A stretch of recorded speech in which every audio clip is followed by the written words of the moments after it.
إيه هو الصراع اللي بسببه النهاردة ماسك موبايل في إيدك والكمبيوتر شغال قدامك؟ الصراع ده مش كان عادي، ده كان بين شركتين غيروا شكل العالم، أبل ضد مايكروسوفت. في سبعينات كاليفورنيا في جراج صغير ستيف جوبز وستيف ووزنياك أسسوا أبل. حلمهم كان واضح، الكمبيوتر يبقى جهاز شخصي في كل بيت.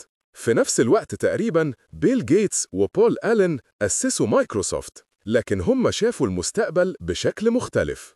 المفتاح مش الأجهزة، المفتاح هو السوفت وير اللي هيشغل العالم كله. وهنا بدأت الحرب. أبل ركزت على التصميم والأناقة والبساطة. منتجاتهم غالية، لكن بتديك تجربة متكاملة وسهلة مختلفة عن أي حد تاني. أما مايكروسوفت ففتحت الباب للجميع. ويندوز يشتغل على أي جهاز من أي مصنع، وده خلاه ينتشر بسرعة جنونية. في التسعينات مايكروسوفت كانت ملكة السوق وسيطرت بشكل شبه كامل.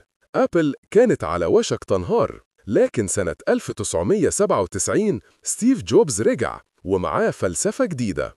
أبل مش هتدخل سباق المواصفات، أبل هتبيع تجربة. أطلق آي ماك، بعده آيبود، وبعدين الصدمة اللي قلبت الدنيا، آيفون. ومن شركة على حافة الإفلاس، أبل بقت أغلى براند في العالم.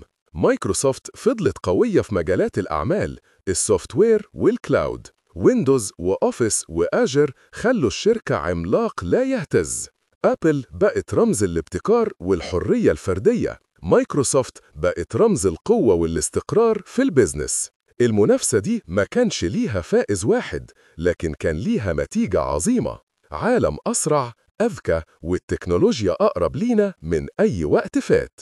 الدرس هنا: المنافسة مش دايما حرب قاتلة، أحيانا هي الوقود اللي بيحرك العالم لقدام. سؤالي ليك، أنت قلبك مع أبل تجربة وشكل وابتكار، ولا مع مايكروسوفت استقرار وقوة وانتشار؟ سيب رأيك في الكومنتات، وما تنساش تعمل لايك للفيديو، تشترك في القناة، وتتابع باقي حلقات حروب البراندات.